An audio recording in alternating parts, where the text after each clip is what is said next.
Bongs, you always come probably a minute or two just before 7. I don't want to call you to annoy you because you're running down. No. So this is the one time. Sorry about that. It's probably my fault. I didn't mention it today to Jim in the office, and we just had training. I should put it on my diary, my Apple calendar. I should put it in there. With training, yes, absolutely. So thank you for coming here, Jim, and you came here pretty quick within a couple of minutes. I ran. You really did run down. So thanks to everyone waiting here. So guys, if you got a question tonight, it's fantastic. Jim's just in here in the studio, and hopefully the next one at training we'll do it with the people there. Yes, if we're allowed to. That's certainly a good experience. I like it with the audience. Because in Victoria, you do have people in training today, don't you? So yeah, we have about 25. Was it 25? I think so. Yeah. Okay, cool. So it's 25. You are in Victoria thinking you can come here and we want you here. And if you're on interstate, there's a live stream as well. We should have had New South Wales here too. We're allowed to now, are we? As far as I know, we are. Yeah. Okay. So next training, we should have an audience. And did you have a lunch today with everyone, or was that allowed? Or no, I didn't. No, not today. I just didn't make it down. I had an appointment. Cool. But if you are coming to training, guys, one thing you don't want to know is we do a Q&A for an hour, private Q&A with Jim and just franchisees only. So it's a really good chance, and which goes down very well actually. We had a fairly short one, but we found it actually got longer. There's a lot more questions, so I like it actually. I find it more interesting than giving the same talk. Absolutely. Not that I don't mind giving my talks, but still. Very true. Then Jason Pollock's going, unlike Jim, to be late. Yes, it is, Jason. We leave it. He's always here a minute or two to go, so I don't. Because I live next door. Yeah, exactly. I've got no excuse. And normally I'd have on my phone to remind me 5 minutes, bang, I'm down here, but not today. That's my fault. So guys, if you are watching, make sure to leave a question or comment. And just another thing as well, we've got Jim's Jabs merch, which is going like hotcakes still. Yeah, we've got bigger bumper stickers. I'm just waiting for finance to pay the bill so they come as well, because we've done 1,000 bumper stickers that went in 8 hours. So we've got some more coming, which is some bigger ones. So make sure you keep an eye for that as well. All right, Jason Sneesby's gone here. Does Jim do sponsorships? Question mark. Does Jim do sponsorships? No, not really. Do you want to maybe say why? Because we get that question a lot. Well, first of all, if it's a charity, okay, my view of charity is that you should. It's the Gates Foundation idea. What you should do is figure out where your money can do the most good, and put all your resources into that, rather than just sprinkling it out over a whole variety of causes that you don't really know very well. So from a charitable point of view, I have my research foundation, which is looking at the epigenetic basis of behaviour, and I think has tremendous potential to cure whole lots of things like drug addiction and so forth, alcoholism. So that's from that point of view. If you're talking about it as a commercial venture, to be honest, it just doesn't work very well. But a lot of franchisors do sponsor local footy teams and all that sort of stuff. It's up to franchisors what they do, because that's their particular thing. We're a little bit cautious about it with franchisors spending advertising money, because what we find is that, for example, a franchisor will sponsor a Surf Life Club club and a basketball team happens to be the clubs belonging to their children. So we actually asked them to get a vote done from the franchisees to spend money in that way. On the whole, though, sponsorship doesn't actually produce a very good return. As we're finding our franchisees work, it's not the best. But Jason, we get asked all the time. But we promote anything, like we have causes and stuff that people ask us to promote. If it's like some sickness or GoFundMe and stuff, which we have done a few times. The one cause we tend to promote within gyms is Beyond Blue. Anything to do with mental health, because it's something that affects us so strongly. It's one of the major issues we face, mental illness. So we do tend to support them in various ways. So we've got Paulie Clark, he's gone here. Hey Jim, what's been the hardest decision you ever had to make? And Paulie's a Jim's cleaning franchisee in Sydney. The hardest decision I ever had to make? Yes. I don't know. Good question. Yeah, you got me stumped there. That's only the second time in probably 108 of these that you got you stumped. I don't find decisions that difficult actually, because I tend to decide things very quickly. I don't hesitate over decisions, I just decide. Now, quite often I decide wrong, but then I just have to work out a way of getting out of it. So it probably would be fair to say that I don't really have any hard decisions, because at the time it usually seems obvious. I'm very, let's do this. Very quick, aren't you? Yeah. I'm very quick. You ask me and I'll get a reply. We think of a new idea, something to do with the office, and we just chat about it and say, let's do it. And we just go and do it. That's it. And sometimes it works and sometimes it doesn't work. Very true. It's like with Jim's Jabs. That was just come out of a discussion that Rocky and I had one night, and then we decided to launch it, give it away. That wasn't particularly hard. We didn't know it was going to work. Actually, in fact, it's worked very well. We've had an incredible response to that. But who would know? But sometimes it's better just to try something. and then especially if it's not too expensive, and then just see how it's going to work. Well, if we did that again, we would have set up a whole bunch of systems to take in the orders and all that sort of stuff. We had no idea what the response would be. Yeah, I think we ordered about 200 shirts in the beginning. The run was 200, and we went through around half of them, and then you go to me, we need to get these moving. I said, we'll do another video. I said, I'll try something a bit different on the hashtags, and then it worked. So went berserk. Got more stickers though coming. Good question though, Paulie. So we got one here from Dave McDonald. Jim gets a 1-star review and a complaint for being late tonight and not sending a message. Lol. Well, we had Ben via proxy sort of do one when we were sort of worrying where Jim was. So yeah, you're true. Mind you, if my franchises were always within 2 minutes of their posted time, I wouldn't be too upset with them. Absolutely. So guys, if you are watching remotely tonight, or if you're from training, let us know. We've got a great opportunity to ask Jim a question. Questions, put them in the comment box here. We're probably going to get to them tonight. Ben, make sure you're scanning the other pages as well if you can. Yeah. Cool. We got one here from Haydar saying hello from sunny Cyprus. Oh, Haydar, you got there okay? I hope you had a good trip, Haydar, and he says he gets his best ideas on the plane. So when he's flying, I don't know why I hate flying actually, especially long distance. Well, I've heard a few things from people like writers and stuff, and they say they write because they're forced to do nothing else but do that task, so they tend to do it better when they go on planes and stuff. So. Well, Haydar's very good at ideas actually. He comes up with a lot of great stuff. We were talking about it. He actually had a bit of a conversation with me before he left last week, and he was saying he's a bit worried that I might want to buy him out or something. And I said, no, I like my best franchisors and divisionals are actually a tremendously good source of new ideas. I used the McDonald's example, where they started off franchising, and then they started setting up company-owned stores, which actually worked quite well. They were quite well and quite profitable. But if you get too many, you lose some of the creativity that you get from the franchising system. So we have the same thing about franchisors. We've bought back quite a few regional franchises, but we've got some really, really great franchisors. People like Haydar and Ali and Sharon Connell and Brett Blair and Paul King and a lot of those other really great guys. Dan Carl now, I'm sure he'll be fantastic. So it's great to have them, and they come up with different ways of looking at things. So a lot of the stuff we actually do in gyms is, in terms of things like proactive calls, for example, that we found to be very effective, didn't come from us. They came from franchisors.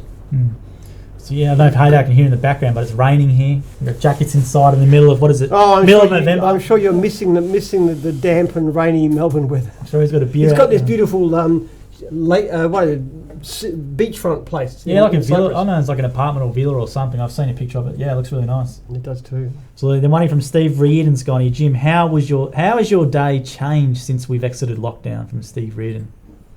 How's your day changed since we've exited lockdown? And chuck a question in there, guys, or comment if you've got one. We'll get some. Well, it's good actually having more people in the office. I must say, I like the interaction. I mostly work from home, but I like to come down into the office and just chat with people. And often I find that when you don't do that, the Zoom and the stuff and the phone calls and the emails, it lacks something, I reckon. I like having I chat with yourself. We're always talking about social media and Jim's Jabs and all the things that are going on. There's a whole lot of stuff we're doing, and I talk with Rocky about divisions and how to make them work, and talk to the girls about divisional support and so forth, and I go and talk to the Gyms Plus people. So and then I have a chat with Cynthia in finance about I like that kind of stuff, and it keeps me in. So it's good. But it gives you more background as well. Like an email can only say so much, or a phone call, rather if you have that face-to-face discussion, but 5 minutes, 10 minutes. I think you could work a lot by yourself, and it's good. But it's also good to have interaction. It's a bit like what franchisees do. I mean, they're out in the field by themselves for the most part. But if they're sensible, which most of them are, they'll come to meetings. Why? Because meetings is when you get new ideas and change things. And if you don't go to meetings, you don't tend to get that. You'll tend to just stick in your... I find much the same thing with myself. It's going to be an interesting thing with the work from home thing, how some people might love it, but you got to have that interaction. I don't know how you can't do it. Well, a combination of both seems to work very well. And it depends on the division too. Some people, like the Gyms Plus girls, love coming into the office. A lot of the finance girls too, whereas IT guys... They've got no social skills. They're nerdy introverts. Yeah, that's right. They're all. They got none. None at all. No personal skills whatsoever. Most of them. Sorry, guys, if you're watching, but it's true. Good chess players, though. And there's someone from Lisa Danny Williams gone, can you hear me? No, we can. If you put a comment in there, Lisa, I can see it. So I know Ben's trying to scam him and comment. So put your comment in the Gyms group page so we can see it in real time. If not, Ben will have to go around to all the 30 pages and scan them. So we've got one here we go, Chris Gordon's gone, Jim, how do you think you'd go if you were looking to enter the property market today? From Chris Gordon. It's scary, Chris.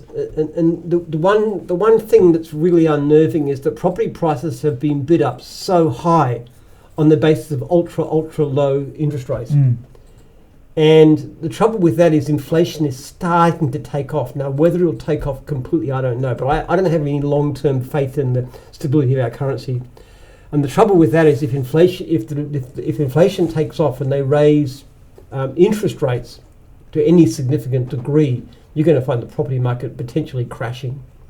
I find it very unnerving as a possibility. I wouldn't want to have too much exposure to property. The only thing I would say is if you've got property and you're looking at the rent coming out, that's fine. But if you're buying property with the idea that you can sell it at a higher price, that's risky stuff. It's an interesting one, isn't it? Like, what was? But I think you'd be right because you're a big saver anyway, so I think you'd be all right these days, to be honest. Look, our borrowing is very minor. We are very, very little.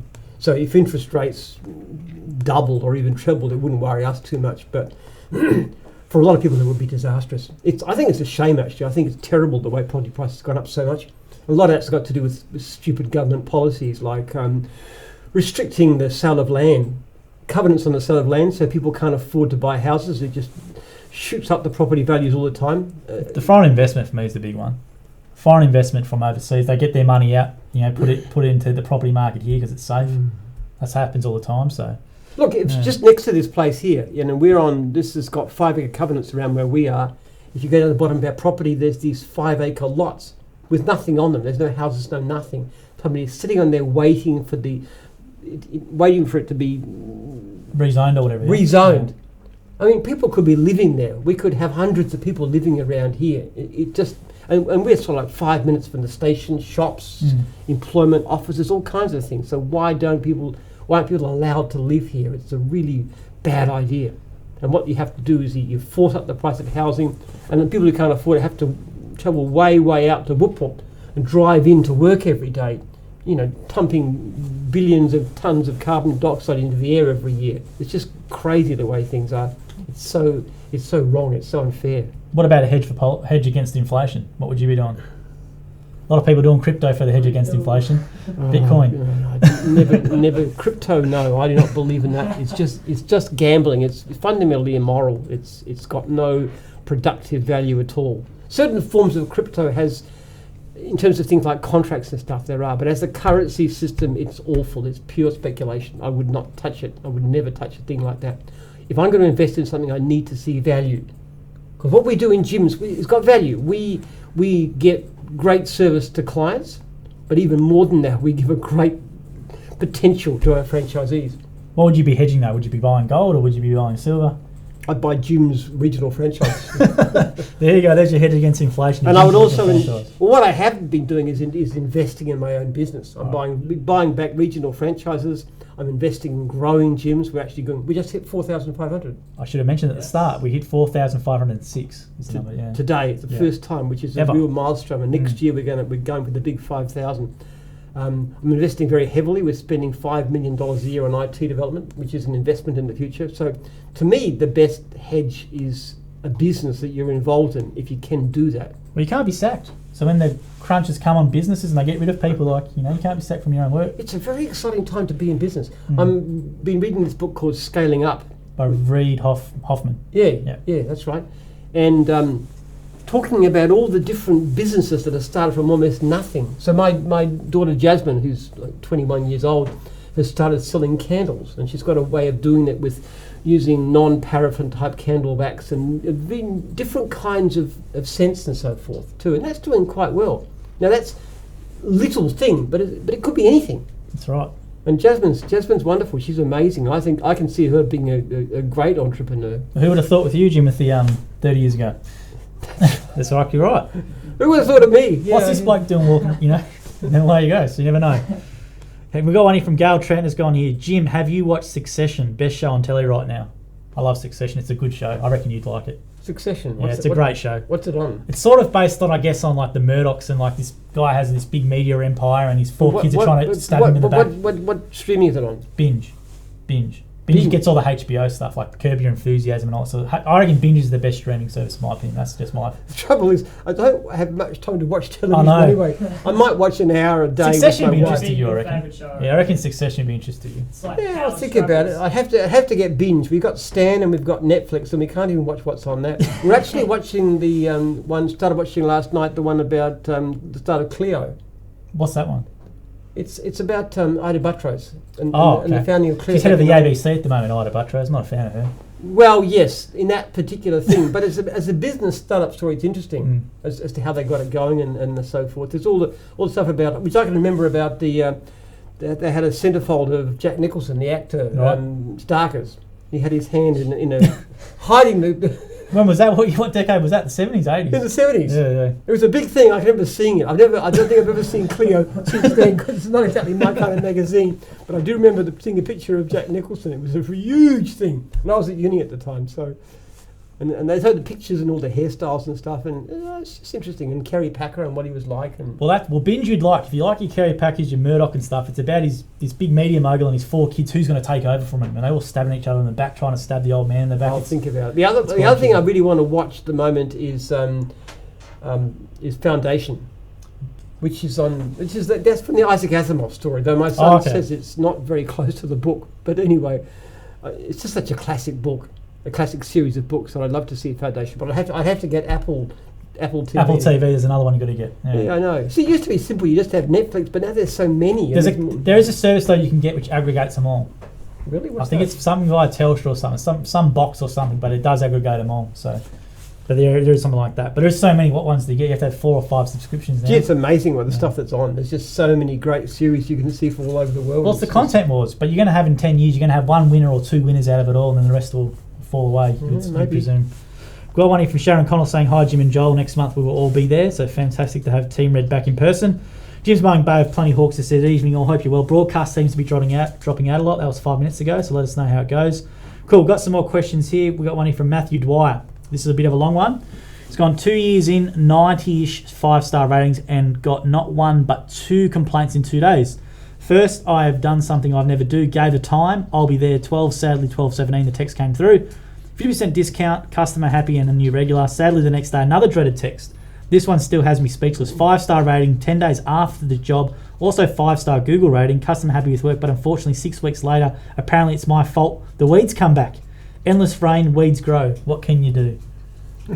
How do you get around that one? The weeds coming back after 6 weeks. Well, the thing is, Matt's such a brilliant operator. The trouble is that the people that get most upset about the occasional bad survey are the really, really, really good ones. Like somebody's on a 4.9 or even a 5.0 and they get occasional bad thing. Look, it goes with it. The difference with our rating system compared to anything else is that if you can show me evidence that you've fixed it or that the client is wrong, like if they say you haven't contacted us and you can show me here's the phone call, here's the text that I sent, I would take it off. And I do take off about probably 20 complaints or bad surveys a day. But in that kind of situation, what do? I mean, honestly, the best thing you can really do is to go back and see if you can fix the client. Put some Roundup on the lawn, Matt. That'll get rid of all of it. They won't be coming back after that. What would you do about that one, the weeds one? What would you have to do to resolve that? Look, it's very difficult to know. I've never liked using Roundup and that kind of stuff. I used to like digging over garden beds. I could dig a garden bed in no time at all. I had this method of doing it. You just dig in, you turn, and no green. Were you using a little donger or what were you using? No, spade. Spade. It's not very environmental. You should be mulching this stuff, but I used because that's what clients like. So I could turn over a weedy garden bed and make it look immaculate in no time. So a lot of things. I don't know. You're a good operator, Matt. Unfortunately, sometimes things come in 3, so hopefully you don't get one more of them. But if your client, if the one that you've turned into a regular is happy, all you have to do is to get a text from the client to say they're now happy. And the same thing with your weeds. If you can go back there and do something for them to make them happy, that's all I want. And I want a text to say, yeah, it looks great now, thank you. That's all I need, and they'll take it off. I delight in doing that. There you go. And then Sam Terrani's got here, Jim's cryptocurrency. Well, you've heard from Jim, he's not a fan of the old crypto. Well, I wouldn't be surprised if franchisees accept crypto in 10 years by payment on the phone or something. Wouldn't surprise me. Well, as long as you can convert into something else quick enough. Then Then Petrus has gone here, g'day. So g'day Petrus. And then we've got one here from Sandy Wanstel's gone. Oh, Petrus, thanks for your comment about Jim's jobs. Really appreciate that. Yeah, Petrus is a good feedback he's provided. Yeah, he loves the new upgrade too, which means a lot to me actually to hear that kind of thing. What was the feedback then? Maybe you want to. Oh no, he said the new version is fantastic. We've just got a few changes in billing and stuff. It's really simple to use. You can invoicing and stuff. It's becoming a really brilliant program. Well, good on you, Petrus. Maybe chuck a question in there or something for Jim as well. I presume it was Petrus that emailed me. Yeah, it'd be Petrus. Yeah, is it Petrus Pretorius? Yeah, great name. It sounds like it. There's not too many Petruses in Jim's group. It'd be a South African name, I think. I think you're South African Petrus. He's gone. Sanderson Wansell's gone. G'day, Jim. So Sandy from Mount Gambi's tuning in. We've got Leon Travis gone. Jim, which industry is underrated / underpaid apart from the service industry? Winky emoji. Underrated, underpaid in what sense? Well, underrated / underpaid apart from the service industry. I think nurses, maybe aged care workers. But that's not really a service industry, I guess. But aged care workers for me. I'm astonished that some people are paid so little. I was talking to a franchisee last night, one of my veterans, and he used to be working in a workshop. He was a mechanic, a skilled mechanic. Now this is a guy with, apprenticeship. You had to go through all these, working for BMW, you had all these different courses he had to go to all the time. The boss is yelling at him and putting under pressure on him. And he was paid $25 an hour. The mechanics are paid low, yeah. It's pathetic. How can somebody with all those skills get paid so little? I think this is a passion business. A lot of people love cars, so they work on cars. I'll tell you what, he was quite happy to let the cars go and do lawn mowing instead. He was really happy he'd done it. As people often say, I wish I'd done it a long time ago. He said the comparison is amazing. He gets paid better and he's his own boss. I know what our Jim's mobile mechanics charge me. They're doing all right. They're doing better than $25 an hour, I can tell you that right now. No franchisee in Jim should make less than $60 an hour, at least after they've learnt their trade. And I don't understand how people can get paid so little. I think it's often because they're scared of going into business for themselves. But I must say, I'm really pleased to see pressure in the marketplace, which is forcing wages up. I think that's really healthy.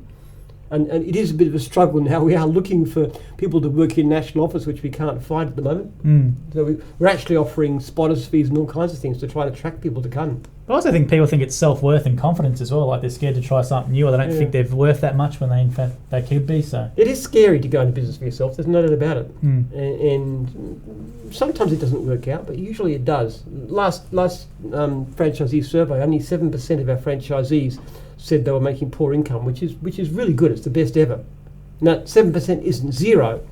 It's come down though, hasn't it? It has. It used to be higher, that's for sure. I think the previous year was about 10% or something like that. But more than half said they're making good income. So it's.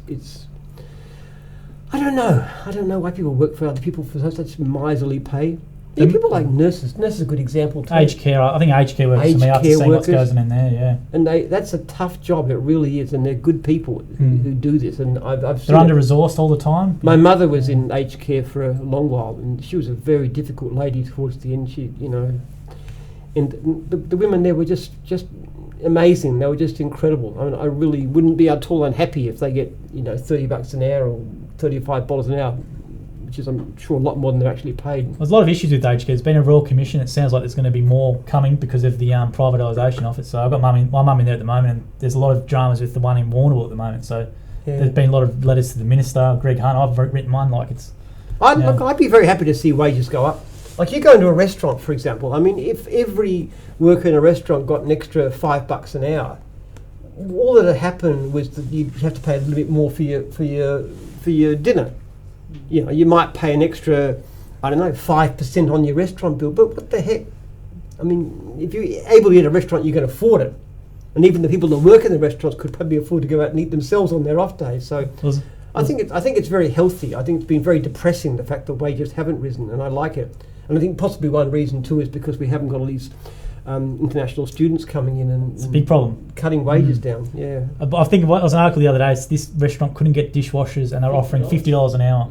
Yeah, isn't that great? Not bad for a dish pig. That's probably a gig to go there. I think that's fantastic that people could be. There's competition for workers. It also means too that if there's a competition for workers, you want to treat people decently as well. Absolutely. And we're looking forward to having our sporting complex here and early next year, and we have lunches, gyms, just for our staff and conference centre and franchisees around here, and we have Thursday lunches. Everybody gets a free lunch from the staff. I mean, and you've got the table tennis table. We just try and make the life good for them. We're talking about having cinemas on the grass. During the summer, which is actually, was that your idea, wasn't it? Rocky. Yeah. I won't claim it. It's Rocky. Okay. It's all of our ideas. But all these things we're doing to say we want gyms to be a great place to work. So that's a pretty healthy environment where you're actually looking at ways to make your staff feel wanted and needed and rewarded and appreciated. We've got one from Colin Harper. This is a good question. What 3 big actions can a new franchisee do prior to compensate? So I think Colin Harper, I recognise your name. I think he's been looking at the business for 10 years. I think you're in New South Wales, Orange or somewhere like that. Dubbo is it? What 3 big actions can a new franchisee do prior to commencing a mowing franchise with no customers to be a success? What I hope you've done before you even sign is that you've done your homework. Because, and I'm be blunt about this, most gyms franchisors are pretty good. Some are not quite so good. So do a bit of research, ring the franchisees before you get in. As to before you start, there's not a lot you can do really before you start, because what's going to matter is what you do after you start. Now, after you start, there's various things. First of all, you come to meetings regularly, come to every meeting that you can, make absolutely sure, because that is the time you're going to learn the most. You talk to your franchisor regularly. If they call you, for heaven's sake, if you don't take the call them back and talk to them. Keep in contact with other franchisees like your trainers. And when you're out there in the field, when you're working, you're always asking yourself the question, how can I do this better? And never, ever, ever be satisfied. And you find that the more franchisees make, the more they can look at how they can improve what they do. The ones that are most self-critical and always, like if I get a complaint, if I get a franchisee who actually writes to me, I made a really bad mistake here, I won't do it again. You can almost have to look him up. They're a great franchisee with a great record, making great income, because they've got the right attitude. Whereas the franchisee says, no, it's never my fault, it's always the customer's fault, or it's the system's fault, or it's my franchisor's fault. They're the ones that aren't doing so well. The ones that look inwards and say, what can I do better? And the exciting thing about it, so what's his name? Colin. The exciting thing about Colin is that there's no upper level. If you're working for a boss, there's a ceiling that you can get to. You presumably can't own the company. Sometimes you can, but usually not. But if you're in business for yourself, there is no upper limit. You could grow, you could make amazing hourly rates as an operator. You could put on workers, which is a lot of skill. Finding the right people is hard. You could put multiple teams out the road. You could go to another business. Start with gyms as a like a diving board to actually give yourself a boost to go further and beyond. And the world is incredibly open to entrepreneurial talent. And I have to say too, without wanting to denigrate my countrymen too much, we're a pretty ruddy, lazy society. We honestly are. If you have hard work and initiative and you care about service and you're looking at yourself critically, you can do amazing, amazing things. Colin, and also you have that 12-week program in Mung, which goes out weekly emails of tasks to do. But I'd say come to training. Just come down to training and see what it's like in Melbourne. You meet Jim, you're in New South Wales, so you'll be allowed to come down. Yeah. So maybe that's the way to go. And look, feel free to contact me. I'm delighted to hear from franchisees and talk about what you're doing, and I'll share any ideas that I come across. And I talk to franchisees all the time, so a lot of ideas come to me. And I can just have suggestions about what you could do and so forth. Take advantage of it. That's it. If you like that response, chuck us a share as well. That'd be cool. If you've got some comments and questions, leave them in the box here in Jim's group. If not, Ben's scanning them and putting them here progressively. But Jim's group's the page to go to. Matt Dwyer's got any franchisor actually offered me to go back and do another spray, and then the client declined.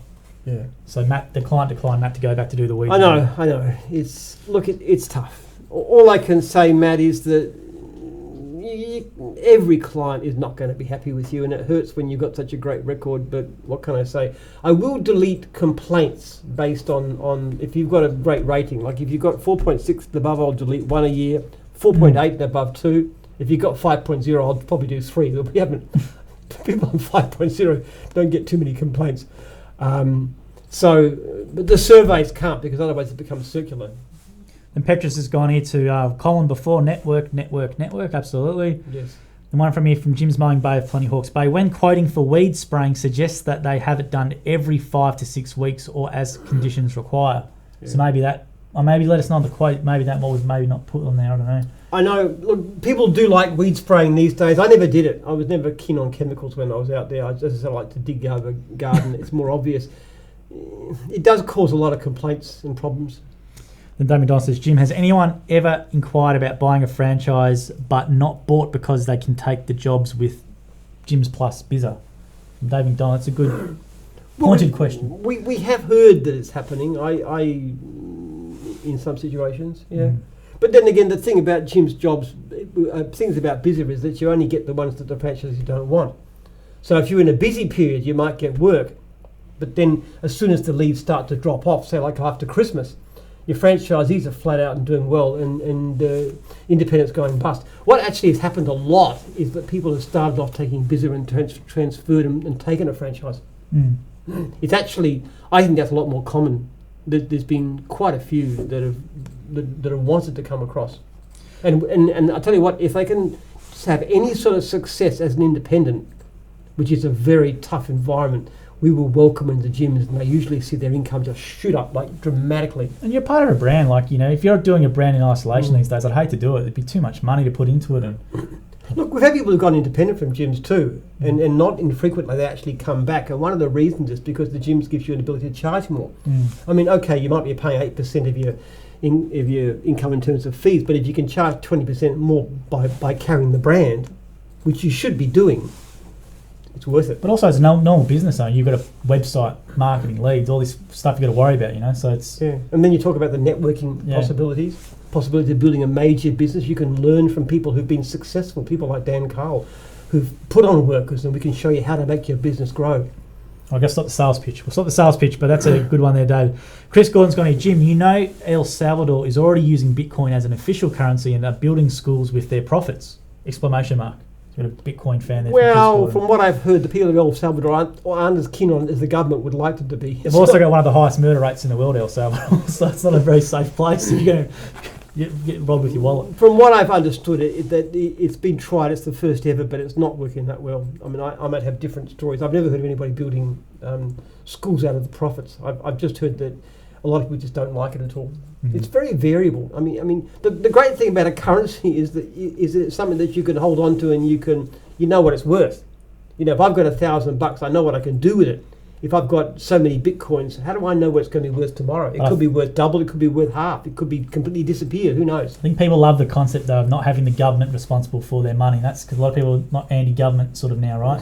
So the government controls the money, the government controls the reserve, you don't control... Yeah, well, you know who else loves cryptocurrencies, all the child porn and the drug abusers and the terrorists and everybody else. You know, I get stuff on my... They send me an email telling me that I've been caught wanking off in front of my... I think it's, apparently because I visited some hardcore site, so from every point of view, I rather think this is a chuckle. Yeah, well, a lot of people put... and they want me to pay them in Bitcoin, because otherwise they'll release it to the public. Well, a lot of people put tape over their webcams because they're paranoid and stuff like that. So, yeah, I don't think you'd be doing that. I don't think Jim's the person. I don't mind. You might catch me biting my nails if you could too. So I don't think they catch me anything doing much.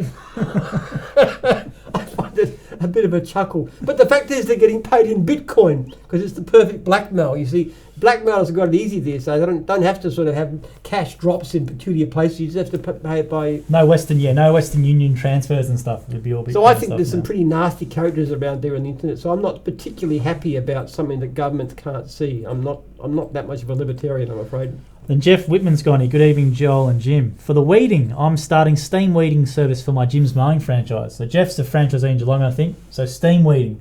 Have you familiar with the steam weeding? No, I've heard about it. I've seen the thing. It's pretty... Were we going to do Jim's steam weeding at one stage or something like that? I know a franchisee does it or something. Send us a photo of what the device. I'd love to see the photo of how you do it. Look, I'm all in favour of new technology. Steam weeding, yeah. I guess it would kill the weeds pretty fast, much likely faster than poison. I'm never very keen on poison, actually. Well, steam weeding's probably sound like the way to go. Well, yeah. So. I mean, I've got a farm just not too far from here, which I go and work on the weekends a bit. And one of the principles, we don't have any kinds of... Everything is totally organic, which means actually things like blackberries that you could just poison, and we just don't do it. But towards even the blackberries have a point, because then the blackberries actually they're a haven for wildlife. They can get safe from predators. So the blackberries aren't all that bad from that point of view. You just got to stop them spreading too fast. Send us a video if you're doing it, Jeff. That'd be cool to post, just like on your mobile. I'd love to see it or something like that. That'd be cool. But I don't like chemicals very much. I really don't. No. I just think it'd be nicer if we can go completely organic. The money from Kathleen Smith's gone here. Thanks for the great day of training today. So excited to be starting my dog wash business very soon. I think you gave me a couple of answers, Kathleen. Kathleen, blonde hair lady, yeah. I don't know what she looked like, but her name came up. Oh, okay, online. Sorry, I was reading it. It's a bit easy. It was a bit difficult too because I was getting a lot of comments from the Zoom window, but I had to read them, so it was kind of a bit difficult. I was a bit more disjointed than normal, but we had some really, really good comments from online. I think Kathleen was another guy called what's his name? That's all kinds of that's some great answers coming through from the people who are watching. So Kathleen's gone here. Someone who has always been an employee. One thing that worries me as a single parent is being able to reach a consistent-ish income. Do you find weather affects the dog wash franchise as much, and any advice to maintaining a great income once you build it? No, dog wash. Of course, you're inside. Inside the trailer, yeah. So I mean, all you got to do is to get the dog in there. So the thing about dog wash is the biggest problem you might have is during the summer you get too hot. So it's good to have air conditioning. We definitely do like that. I've never heard of weather affecting dog wash as a division. No. Sometimes it affects mowing a bit, but dog wash is a great one. I mean, the demand is extraordinary. We're putting on franchises really fast right now, about 10 a month, and they get busy so quickly. And we get unserviced leads. I'll tell you what, getting our dog washed was and groomed as a challenge. Yeah. Apart from the fact that Apollo is known for being difficult, they have to muzzle him and stuff. I was actually going to get somebody who was a newbie to do it, and they said, no, don't do that. You need an experienced person for Apollo. He just got done yesterday by Jim's dog wash, actually. He just got groomed. Do you have any advice to maintaining a great income once you build it? So I think dog wash should be regs. You have your regs and you'll be flat out. So, well, I think everything else, it's an upselling thing. You don't just wash, you groom, and then you supply extra products, and you buy pet food and these kind of things too. Dog wash tends to be run by people who are very animal loving. They're more animal focused than business focused on the whole. They just love the lifestyle. They just love animals. Then we've got one from Stephen Giles. Stephen Giles has gone, would you consider starting a gym's tutoring where educators could provide home tutoring in their qualified skill, i.e. a qualified maths teacher tutoring kids in maths? From Stephen. Yeah, it's a possibility. We have discussed it actually. Yeah, it's depends on the rate is. I know tutors back in the day were like 30 but I guess you need to bank $60 an hour is the rate. Yeah, actually my daughter Jasmine did that when she left school because she got a really good year 12 ECE and she, as a result of that, she was in high demand of tutors in tutoring. One of the biggest problems there was travel because of the amount of time you spend. I actually think online. It's got a lot more potential now with online because we're so used to Zoom these days. I think it's a great business. I think a lot of things should be done online. Like, I know we're just getting restarting Jim's personal training. And to me, the real potential strength of that is online systems where you actually have a big Zoom window and you can see the people you're exercising with. You can see your trainer and they can encourage you and they can interact with you. But if you take out the travelling aspect, it becomes so much more cost effective. Well, it's quite interesting to see the amount of gyms. A lot of gym memberships are going down and people are buying all gym equipment for home, but you still need that person to keep you accountable because it is hard to train by yourself at home. You think you're going to do it and you don't do it. So yeah, you've got to have somebody who shows you what to do and says, no, don't do that because you don't. So now try this exercise. And at the same time, where were you? That's right. You need someone to pay someone to keep you accountable sometimes, unfortunately. That's right. I expected to see you. That's and right. They ring you up and say, hey, you're not on. Come on, get on now. That's it. Well, Eric Jurgens is tuning in, so g'day. He's saying hi, Joel and Jim. Hi, Eric. G'day, Eric. We read everything out, so put it in there. Jason Londima's gone here. Would gyms be interested in a qualified lawn and garden person that could assist all other gyms franchisees when needed? Well, we've got a lot of qualified horticulturists and stuff, so yeah. We're actually chockers with them. As a matter of fact, if a franchisee of ours needs advice or help in any aspect of horticulture, it's really easy. Most likely the franchisor knows. If not, there'd be good franchisees in the area. And not only that, not just people who can give advice on the phone, but somebody who can actually go out with them on the job, or they can go see that person on the job. Say had landscaping. So it's a strange thing to say, but success has an awful lot more to do with business skills than horticultural skills. Franchisees who've done horticulture courses in mowing tend to make more money. But that's just because they know how to upsell to different products. Yeah, a lot but of the plant key, knowledge. you've got to be able to upsell. You've got to be able to go in there and say, okay, what about if I prune? What about if I do your right planting? What if I do your drainage in the winter? What if I... There's so many different things you can do. I think the big one for them is identifying plants in the customer's backyard, and they get impressed. So they've got some of the nice garden, they go, oh, I see you got this, I see you got this, and they know how much it costs and stuff. One from Mohammed Rasan's going, if I knew about Jim's Plus, I wouldn't buy a franchise. I think Mohammed's in Jim's Fencing, I think. That's what Mohammed's saying about Jim's Fencing. Look, we're read everything out. It's possible, some people, but Mohammed, you'd be surprised how many people actually come across from being independent. They look at Jim's Plus, they see the quality of the leads. The biggest complaint they have, and this is what often comes up, is that we ask people why they don't use high pages, and they say, why they use high pages, and they say, well, your leads are incredibly better because you get one job, one goes to one person, as opposed to going to whatever number they do for high pages. But the biggest problem is you don't have enough, and I need more leads. That's the kind of person that will come across. Or you'll get people competing. You'd have 3 or 4 in an area competing to get the jobs and maybe bidding up the prices and stuff. And one of them's smart enough to say, hang on a bit, if I join Jim's, I get them all. And the others completely get cut out. That's the whole nature of it. The point about Jim's is we have a system where you're guaranteed to pay for work, guarantee income. And that's why, for example, after 1 year, still just under 90% of our franchises are still with us. Whereas independents, something like 90% will actually disappear in the first year. So it's, yes, you can get leads through Jim's Plus that we can't handle, but there's no reliability, there's no consistency. Good question though. And we've got one from Jim's Mowing Bay of Plenty Hawke's Bay. Is going, you can get certified organic eco-friendly spray nowadays. Absolutely. So you get all the eco-friendly spray, they've got it stuff, because there's a big Roundup controversy, wasn't there? Massive Roundup controversy. So I don't like it actually. I think it's a horrible thing, Roundup. I've never used it. Dave McDonald says, I spray my weeds with vinegar. Is vinegar work? Is that a vinegar? We'll take your word on that one. Then Jake McLean's going, does buying a Jim's franchise help when applying for a home loan versus going it alone? Or do you have contacts with brokers that help Jim's franchisees? Very good question, Jake. Yeah, we do. We can get finance for pretty well anybody these days because the Jim's franchise is considered to be a lot more creditworthy. I think you'd have a lot of struggle to try and get enough money to get a business going by yourself. Oh, I think this is for a home loan, he says. So this is in regards to a home loan as opposed to a loan for a franchise. Well, no, I wouldn't say if you're just starting in business and you've got no track record, I would say no.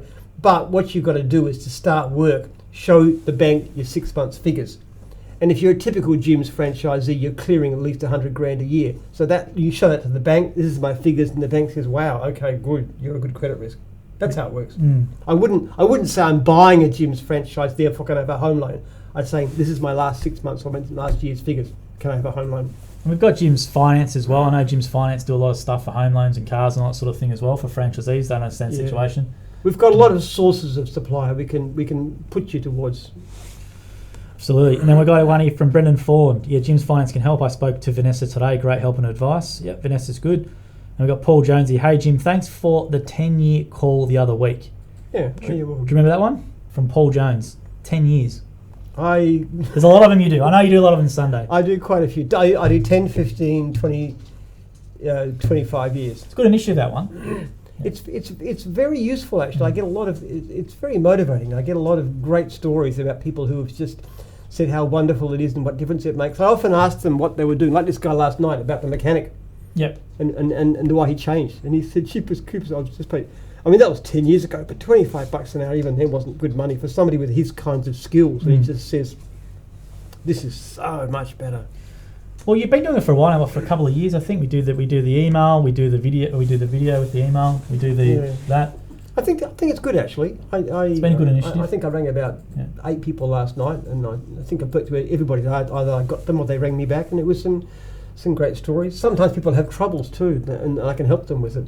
Actually, one guy, he had like a 4.6 star rating, and I said to him, listen, your latest ratings have been so good. Why don't we cut off? It was just over 2 years ago. disregard anything before that, and you're now 5.0. It's a nice thing to be able to do, because he really is a great operator. He just had a bit of a bad patch way back in the past. We had a lot of people. We posted the other day when you had a chat to someone who said they do the charity work and they do 3 to 4 days a week and are making $2,500 a week. Yeah, a lot of people couldn't believe it, but yes, they were saying it's amazing. You know, where do we sign up for that sort of thing? Remember that franchise? I think it's in South Australia. Yeah, that's right. He does work with the homeless and so forth.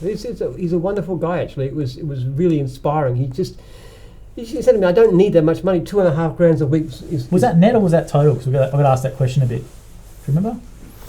Oh, it's probably turnover. Yeah. Which still good money. Which means he probably would clear about $100,000 a year, which is good money. Which isn't too bad for a part-time job, which allows you to do the thing you have real passion for. But that's the point. I don't frankly understand how people can make as little as they do. Like, just to give you an example, when I was mowing lawns back in the 80s, I can't compare the pricing, but I would typically mow about 12 lawns a day. And that's not difficult when you think about it, because, you know, to mow and edge a typical lawn is around about 35 minutes. You're allowed 10 minutes for travel, but then you do things like gutters and stuff. So 12 lawns a day is relatively simple to do. Well, the current average price for a lawn, depending on where you are exactly, is around about $60. So on that basis, working a 40-hour week without really pushing yourself, you should be able to turn over $3,500 a week. So I don't really understand how a lot of franchisees make less than that, because it's not difficult. And dog wash is very similar. Fencing is very, very similar, probably higher. And they're not even the highest doing ones. Trees and skipping. Trees. I mean, like, we've got a guy doing trees at our place, so Jim's Trees Coach, obviously. And cheapest what he charges us, I can't even say. High skill. He is, and he's got machinery and stuff, and he's got an off-sider, but I mean, he's charging like a couple of $1,000s a day. He's raking it in. Absolutely. But I can't complain. It's great money, and it's great service. And then you've got people like skip bins who are making, $250,000 a year. It's not at all unusual for those guys. Antennas make a lot of money. So the ones I'm talking about, like your dog wash and mowing and so forth, they're in a sense that the lower end of the earning scale. But even then, I don't understand how a person who's working seriously isn't turning over $3,000 or $4,000 a week. It's great money. Joshua Holmes gone here. Hi, Jim and Joel. So go, Josh. So you're from Ballarat. Put a question in there as well. We'll get to it if you can. The Neil Madsden's gone here. Jim, at what price range would you consider an EV? What price range? 10 grand. I don't know. What price do you reckon? I don't think I'll ever buy a petrol-powered car ever again. Really? Yeah, because my car's not too bad. It'll last me for a few years until the price comes down. I'm pretty stingy about such things. I mean, even my car was second-hand when I got it, and I'd be driving it for, must be 15 years. I had a couple of comments on a video the other day. Do you still drive the Volvo? I always get that one still. It's not a Volvo. Pretty well known, these Volvos. They just about being antique, those Volvos now. Yeah. I drive a Mitsubishi, I miss going behind an old Volvo driver blocking up the traffic in those big rectangle old ones. Yeah, my Volvos were good actually. I don't think I've ever sold a car actually. I've either given it to somebody or I've taken it to the tip. They're that thrashed. Well, but actually that's psychologically quite good too, because the people don't realise, they talk about how electric vehicles are good, and they are, but they also, you've got to put a lot of money to make a vehicle. So it is pretty good ecology to actually wear a vehicle out and give it its full life. I'm looking forward to, my next car will be electric. That's not a bad point actually, to wear out the car for the environment. I've never heard of that angle before. Well, if you look at environment isn't always simple, isn't the things you always think about. Like, people actually think that to be environmental, we've got to stop development within cities. Well, no, that's the opposite, because if you stop development within cities, you force up the price of housing, and you force people to leave a long way out, so they drive hours to get to work and hours back, and it's terrible for the environment. Another example is shopping bags. They actually, we now buy we take the shopping bags, we buy them, but in actual fact, you have to use one of those bags about 200 times to get the same value out of it as you would from a plastic bag. So it's kind of like some of the things we think are environmentally positive are not. So buying a new electric car and trashing a perfectly good petrol power part isn't necessarily going to save any greenhouse gases at all. Well, we had a lot of comments when we did a video showing the whole franchisees using all electric to petrol. We had a few interesting comments from the franchisees saying not as powerful enough, or the lithium comes from mines in the Congo or whatever, mined by children, so it's not that much better. And all that sort of stuff. Yeah, there are certain negatives. Lithium mostly comes from places like Chile, but the Congo too, elements like nickel and stuff. There's an article in this week's New Scientist about the dangers of that kind of thing. It's not. Yeah, you're quite right. It's not as simple as go electric and you save the planet. It's far more complicated than that. I find hypocrisy. You have all the environmental warriors who block up the streets and they're recording on their phones, and that's probably got a thing called coltan in it. And most 60% of the coltan in the world comes from the Congo, and coltan is mainly mined by a lot of children. So a lot of hypocrisy. Yeah, look, we try and be helpful to the environment here. This place is pretty carbon neutral. Are you nearly net? I think we are nearly net. My farm actually has it's carbon positive, and we've also put hydro in, so it's got a hydro system. So we're actually generating power for the grid, basically on a fairly consistent basis. So, but it's an expensive exercise to be classed as carbon neutral. Remember that company we went to, and they quoted the price. It's very expensive. But actually, having enough, generating your own electricity is not too bad. The only problem with solar panels and everything else is the storage.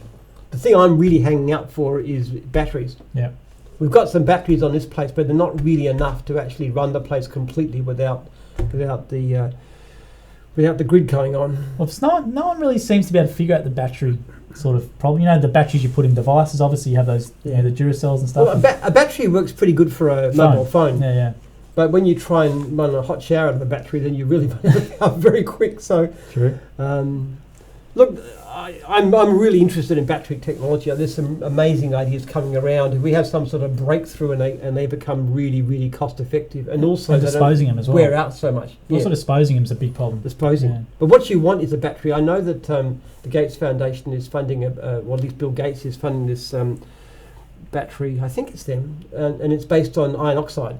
Right. So the idea of it is it's very, very heavy, so not useful for cars, but it also, you wouldn't degrade at all.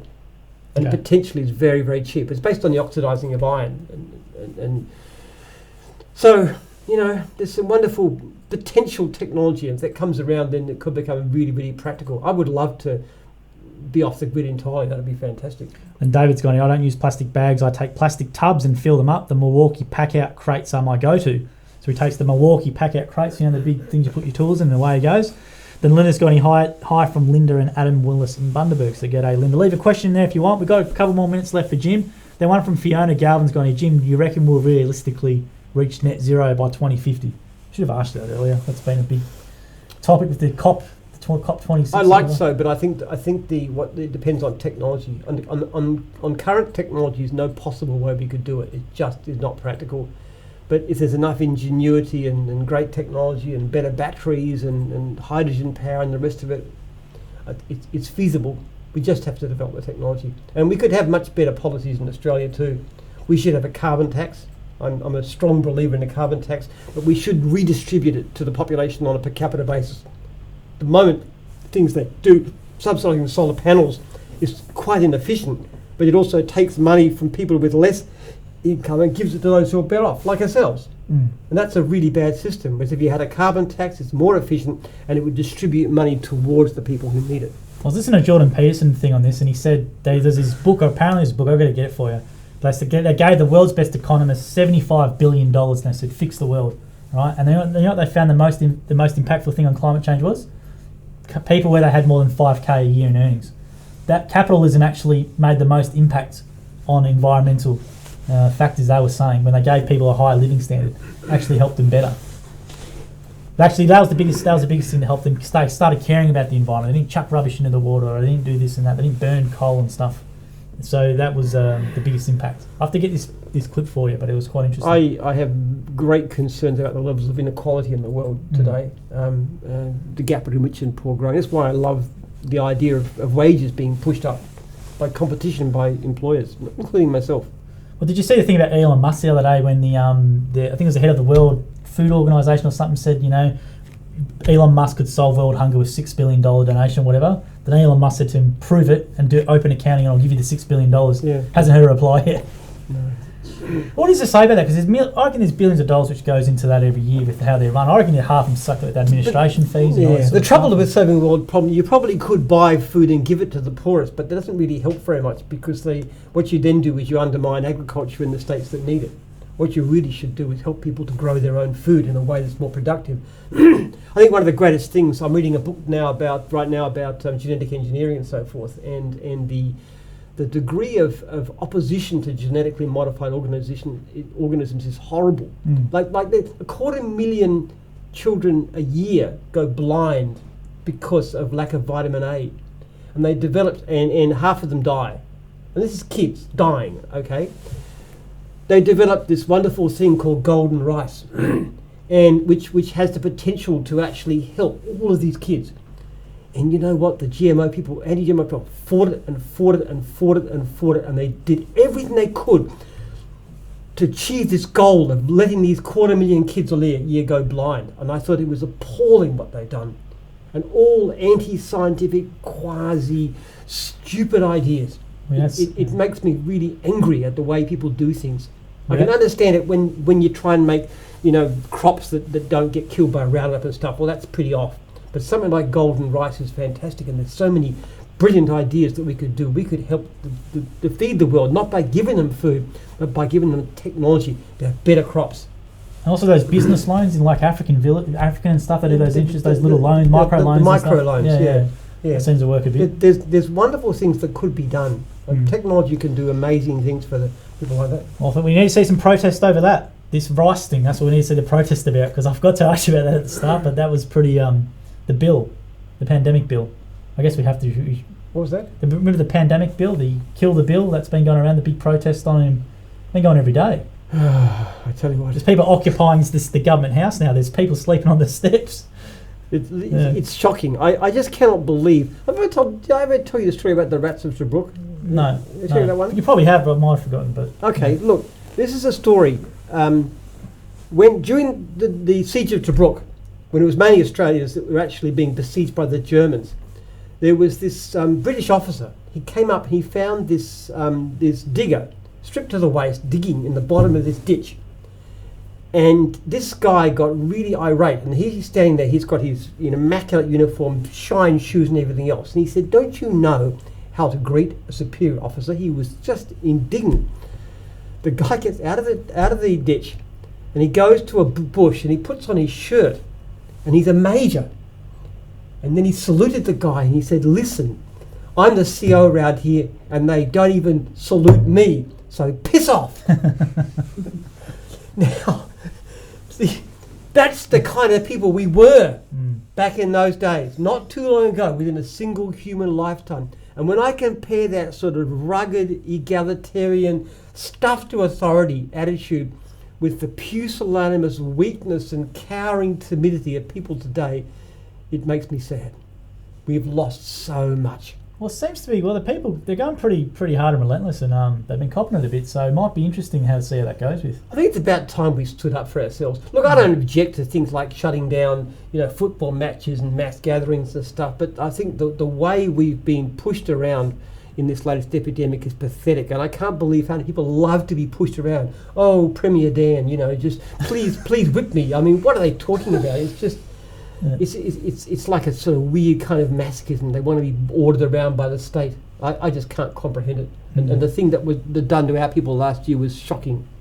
Stopping my workers from working for 8 weeks. My people. But I do think there's something, because Linda Cleary's gone, yes, food security over pandemic woes any day. Yeah, I think it's a bit hard. You protest over some issues, and there's other issues like kids dying from diarrhea and stuff when they shouldn't be, and thing like, do you protest over the inequality over that? So look, there's a real cost to these lockdowns and things. We had I think I said before, we had this young kid in our IT department who committed suicide, and the just a few weeks back, and the thing that really, and his mother, by the way, gave me permission to talk about it. I did ask her when I spoke to her, but the thing was, it was the lockdown in the end that was what pushed him over the edge. This poor guy, and he was doing so well. He was just about to get to his 6 months, and he was really good. Everybody loved him, and the girls were in tears. It's so sad. That's one of the costs. Now, I know, yes, you save a guy who's 80 years old and dying of cancer. Maybe you can isolate him so you live another couple of years. But, this young bloke would have had, 60 years of life in Huddersfield. He's only young, mid-20s, I think, Anthony was. Yeah, that's right. And how do you measure the cost of something like that and the hurt and the suffering when you take things so extreme? I think it's just sad. I think we've become too weak, too law-abiding, too scared. There you go. Well, we'll leave it on that. There is a web resource called voteemout.com.au. Get on that if you want to see how you can actually, the preferences and all that sort of stuff. That's a good one as well. Well, we're taking action against the state government for compensation, and we're actually demanding that they tell us what their advice was from. And so far, you know what their answer is? It says we don't have to tell you. That is the response of the state government to us saying, why did you shut down 100,000 Victorians out of work last year? Yeah, we don't have to give you our reason. I couldn't believe the email. We're not going to disclose what it was, but when I read it, I just couldn't believe it, and the response was fantastic. But basically, we don't have to provide it to you. Yeah. To VCAT, so VCAT's saying you've got to provide it. They're going to fight in court to the right not to tell us why they put 100,000 plus Victorians out of work. Yeah, pretty full on. So thanks very much, Jim. We've gone for exactly an hour. We made it for the 2 minutes that we were late. Once in 110 of these we've done. So next training, we'll be doing these at training. I think, when's the next training? Early December, I think so. I'll put it in my diary right now so I remind myself it won't happen again. And Colin Harper, if you're watching, I hope to see you at the next training. You can meet Jim in person. We'll get you on bed. Thanks, guys, for doing this. Thanks for the interaction on tonight. It was a fantastic one. And thanks, Jim, for giving your time. And we'll see you next training week in December. Go ahead.